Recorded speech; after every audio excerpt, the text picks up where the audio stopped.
नमस्कार दोस्तों, स्वागत है आप सभी का ऑनलाइन अड्डा फॉर स्टडी चैनल पर। फिर से दोस्तों आप सभी के बीच आज 69,000 शिक्षक भर्ती को लेकर 69,000 में जियो जारी कर दिया गया 31,000 शिक्षकों की नियुक्ति को लेकर।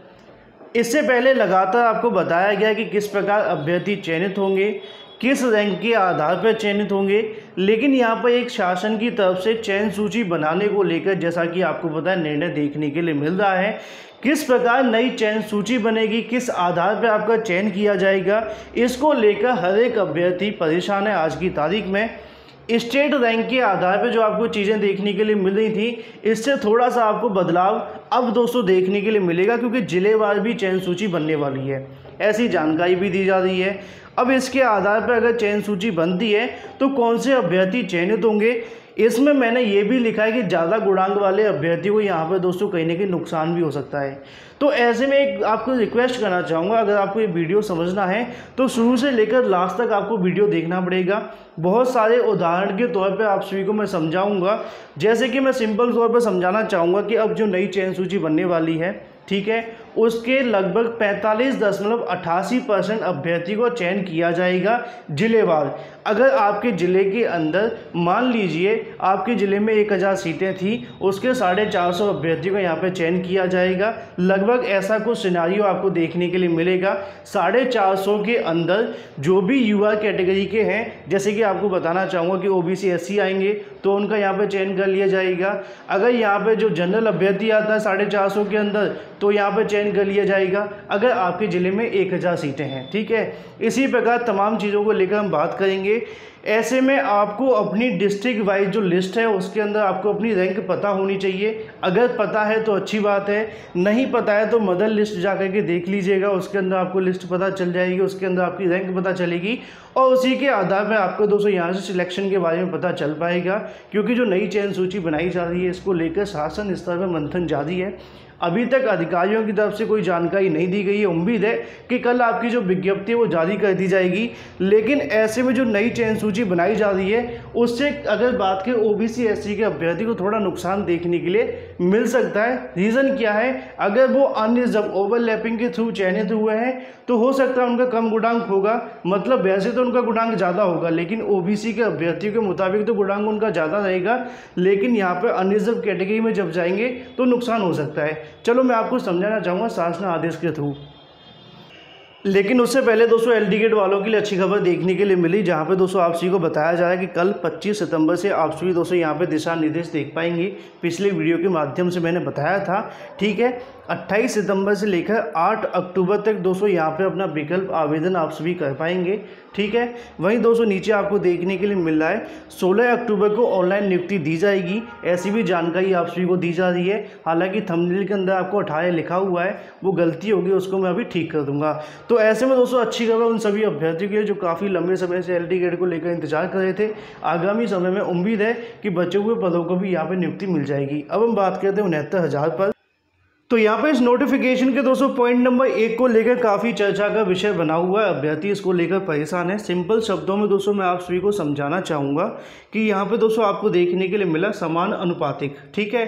थोड़ा हिंदी आप सभी की यहाँ पे कमज़ोर होगी तो आपको समझ में आ जाएगा, लेकिन हिंदी मीडियम से अगर आप होंगे तो इसको बड़ी आसानी से समझ पाएंगे, ठीक है।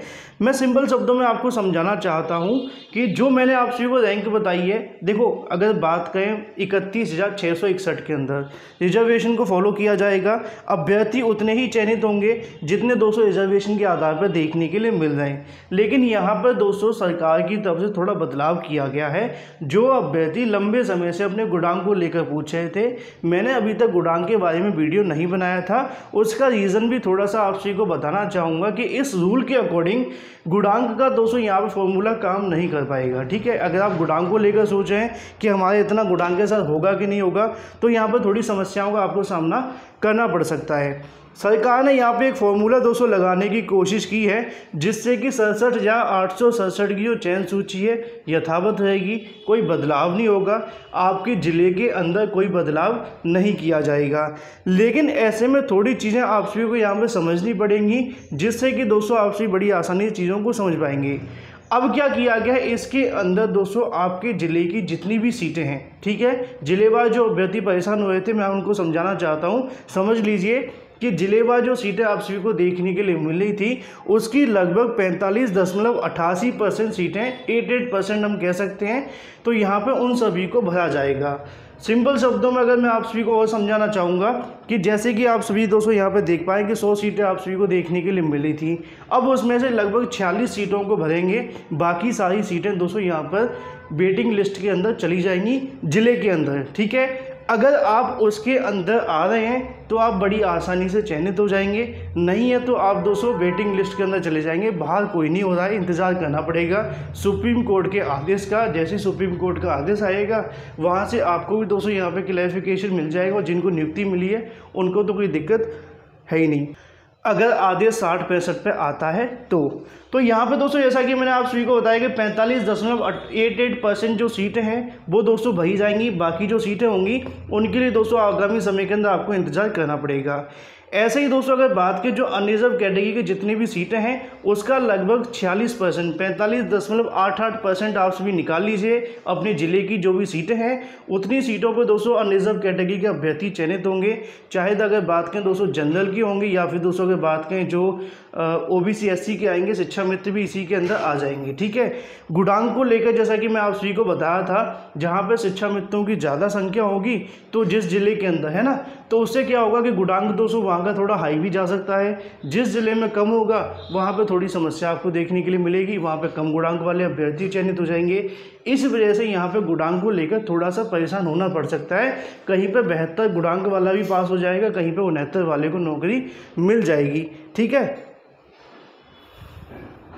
तो प्रत्येक जनपद के 45.88% अभ्यर्थियों को यहाँ पे दोस्तों UR में नियुक्ति मिलेगी। ऐसे ही OBC के जो चयनित होंगे उनको भी यहाँ पर देखने के लिए मिल जाएगी। उसी प्रकार दोस्तों SC के भी यहाँ पे जो चयनित होंगे उनको भी यहाँ पर देखने के लिए मिलेगा।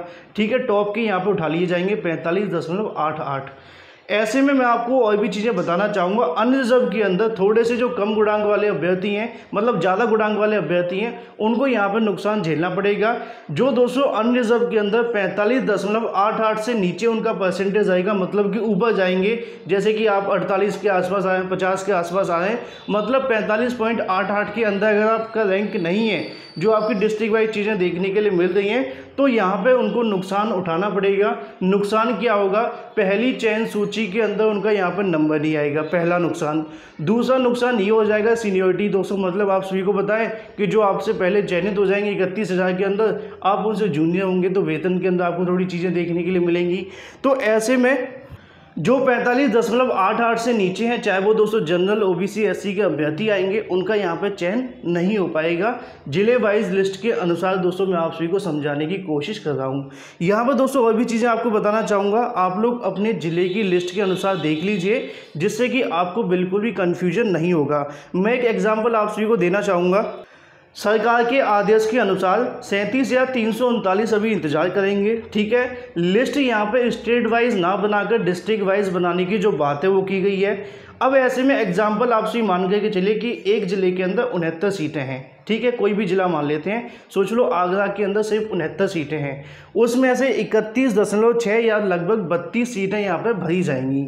इतनी सीटों के अनुसार दोस्तों यहाँ पे आपको नियुक्तियाँ देखने के लिए मिलेंगी। अब उसी क्रम में अगर आप अपने ज़िले की सीटें निकालना चाहते हैं तो उसके लिए 231 या 661/69,000 से गुणा कर दें, मतलब 45.88% निकाल लें, जो कि मैंने वीडियो की स्टार्टिंग में आपको बताया है कि अगर आप इतना निकालेंगे तो उसके आधार पर आपका यहाँ पे चयन कर लिया जाए। अब जैसे कि मैंने आपको कहा कि 69 सीटों में से लगभग 232 सीटें भरी जाएंगी, तो 32 सीटों के अंदर आपका दोस्तों आरक्षण फॉलो किया जाएगा। एग्जाम्पल के तौर पर समझा रहे हैं, जैसे कि 32 सीटें यहाँ पे भरी जानी हैं, तो 50% सीटें अनरिजर्व की आप सभी निकाल दो। इसी के अंदर हॉरिजॉन्टल आरक्षण भी लग जाएगा। ठीक है, परेशान मत होना। तो ऐसे में अनरिजर्व की लगभग 16 सीटें भरी जाएंगी। अगर आपकी डिस्ट्रिक्ट के अंदर 69 सीटें हैं, 69 में से 32 भरे जाएंगे, 32 में से 16 पर 200 अनरिजर्व कैटेगरी का अभ्यर्थी चयनित होंगे। बाकी अगर बात करें OBC को लेकर 8.6 मतलब लगभग 9 अभ्यर्थी यहाँ पर 200 जो OBC के चयनित किए जाएंगे, अगर आपकी 32 सीटें हैं। तो इसी प्रकार यहाँ यहाँ पे दोस्तों अगर बात करें एससी का परसेंटेज आप निकालते हैं तो लगभग 7 अभ्यर्थी यहाँ पे भी चयनित कर लिए जाएंगे। तो इसी प्रकार दोस्तों यहाँ पे आप सभी समझ सकते हैं आपके ज़िले के अंदर जितनी भी दोस्तों यहाँ पे सीटें हैं उसका आपको 45% निकालना है, और 45% के अंदर अगर आपका नाम आता है तो यहाँ पे दोस्तों आप 31,000 के अंदर आएंगे, और नहीं आता है तो आपको दोस्तों दूसरी लिस्ट का इंतज़ार करना पड़ेगा। ऐसे में जैसा कि मैंने आप सभी को समझा दिया है, जो ओबीसी एससी के अभ्यर्थी अनरिजर्व कैटेगरी में हैं वो दोस्तों 45% के रिजर्व कैटेगरी में आते हैं। मतलब 45% की अगर दोस्तों आपको अनरिजर्व कैटेगरी में चयन किया गया था, है ना, तो उसके अंदर अगर आप आते हैं तो आपको यहाँ पर नुकसान देखने के लिए मिलेगा। इसी वजह से गुणांक को लेकर जैसा कि मैं समझाना चाहूँगा कि ओबीसी में 63 गुणांक वाला चयन हो जाता है। वैसे तो लगभग आप सही मान के चलिए 66-67 वाले की हम बात करें, 63 को लेकर अभ्यर्थी परेशान होंगे। तो ऐसे में 67 गुणांक वाला ओबीसी यहाँ पर चयनित होता है अनरिजर्व के अंदर।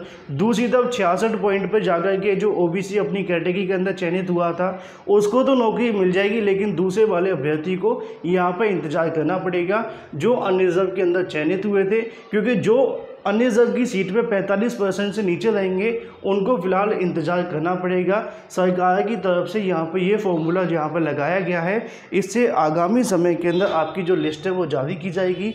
मुझे ऐसी उम्मीद है कि आपको मेरिट को लेकर सारी चीज़ें समझ में आ चुकी होंगी, क्योंकि यहाँ पर जो आज शासनादेश जारी किया गया उसके अनुसार 2 तरीके से नियुक्ति देखने के लिए मिल सकती। पहला तरीका दोस्तों जैसा कि मैंने आप सभी को बताया कि किसी भी ज़िले के अंदर 45.88 पदों पर ऊपर से जो भी अभ्यर्थी यहाँ पर यूआर के अंदर सिलेक्टेड हैं उनको नियुक्ति दे दी जाए। ठीक है, पहला दोस्तों आप सभी के सामने एग्जाम्पल के तौर पे जैसा कि मैं आपको एक और बताना चाहूँगा कि अगर हम मान लेते हैं कानपुर, मान लेते हैं कानपुर के अंदर जैसे कि 600 पद हैं। अब 600 पदों के लगभग 45.88% आप सभी निकाल लीजिए, उनको यहाँ पे नियुक्ति दे दो। तो यहाँ पे दोस्तों उनकी जो भी चीज़ें होंगी आप सभी को बता दी जाएंगी। ठीक है, इससे ओबीसी एससी जो आरक्षित पदों पर चयन न पाए हैं वो दोस्तों यहाँ विरोध दर्ज कराएंगे, मतलब उनको यहाँ दिक्कतें देखने के लिए मिलेंगी। उनकी तरफ से यहाँ पे आगामी समय के अंदर चैलेंज किया जा सकता है। ठीक है, दूसरा तरीका दोस्तों यहाँ पर यह भी आप सभी के सामने आ सकता है कि जिले की चयन सूची से जो 67 या 867 पर आधारित हैं उनमें लगभग 45.88 पद पे जो कैटेगरी भर लिए जाएं, जिससे कि किसी को दोस्तों यहाँ पर दिक्कत नहीं होगी, है ना। तो इस प्रकार जैसे कि मैंने आप सभी को समझाया कि कानपुर के अंदर 600 पद हैं, अब यहाँ पर अनरिजर्व पदों की संख्या लगभग 45.88 है। ऐसे में जो ओबीसी एससी एसटी के कुल पदों की संख्या 45.88 को लेकर उसे टॉप में अनरिजर्व ओबीसी एससी क्रम से दोस्तों नियुक्त कर लिए जाएंगे। तो यहाँ से उनको दिक्कतें देखने के लिए नहीं मिलेंगी। मतलब 45.88 को लेकर चाहे अगर बात करें अनरिजर्व का अभ्यर्थी हैं, ओबीसी एससी और साथ में जो एसटी के अभ्यर्थी होंगे उनको क्रम से यहाँ पर नियुक्त कर लिया जाएगा। तो इससे दोस्तों कहीं ना कि थोड़ा सा अनरिजर्व वाले अभ्यर्थी को दिक्कतें देखने के लिए मिलेंगी, क्योंकि ज़्यादा गुणांक वाला जो अभ्यर्थी होगा उसको फिलहाल इंतजार में बैठना पड़ेगा। कम गुणांक वाला ओबीसी के अंदर चयनित हो जाएगा, एससी के अंदर चयनित हो जाएगा, क्योंकि जो ओवरलैपिंग करके अनरिजर्व के अंदर चयनित हुए हैं उनके लिए यहाँ पे समस्याएं हैं। तो ऐसे में परिषद की तरफ से यहाँ पे दोस्तों आप सभी को दिखाना चाहूँगा, स्पष्ट कहा गया है कि इसको लेकर कोई कैवियट दाखिल कर दो जिससे कि अभ्यर्थी आगामी समय के अंदर न्यायालय में ना जाए। इससे थोड़ा सी समस्याएं तो देखने के लिए मिलेगी।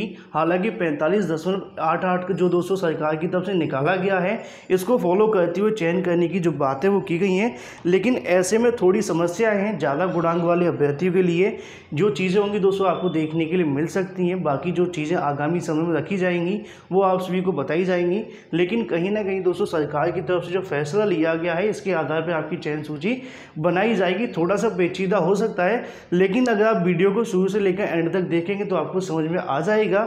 लेकिन अगर आप लोग वीडियो को मिस कर देंगे तो हो सकता है कि आपको चीज़ें समझ में ना आ पाएँ। बाकी अगर आपके मन में अभी भी कोई सवाल है तो इसके बारे में दोस्तों एक बार फिर से आप सभी के सामने डिस्कशन कर लिया जाएगा, जिससे कि आपकी सभी सवालों के जवाब हैं वह मिल जाएंगे। So guys, thank you for watching this video.